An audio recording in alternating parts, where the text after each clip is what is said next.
Kebalwan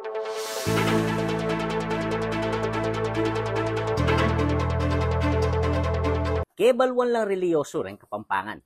Halos balang balen atin miyayaliw ang tradisyon bang pakiting karelang debosyon king Ginoong Hesukristo.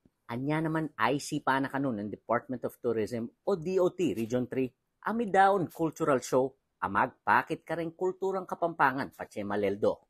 Tinagon laki ni ring miyayaliw ang tourism stakeholders kalupad na ring lokal na opisyal, private agencies, talaturo at media. Din kaya kaming in-invite, apin din kaya katamong tourism enterprises. Ne? Ang po rin kaya katamong tourism stakeholders. So, miyayaliwala as we all commemorate na itang passion and death of Christ in a more meaningful way. So, it's like a sort of reflection.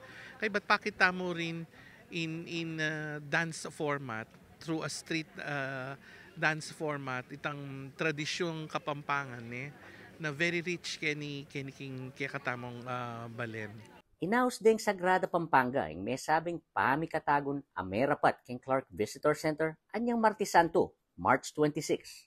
Aparte ka rin pakadisplay artworks tungkol kay Maleldo, midake la naman performance ding membro na ning grupong anak balay-balayan. Baluta mo naman na nung makananuya ka-unique in katamong culture and aliya mo naman in a form of entertainment pero akit na ka rin nung makananuya itang lalam na ning katamong faith itang spirituality da rin Kapampangan. Samantala, Mika Station of the Cross mo naman apekya bayan da ring tinagon a government personnel iba't ka ring miyaliwang probinsya keng Central Luzon kalupa ning Aurora at Zambales. Kaya be po, Art Consuelo, ako, ingkya kayong talasuyo, Felix Kapati Barrios, ating pusong makabalen.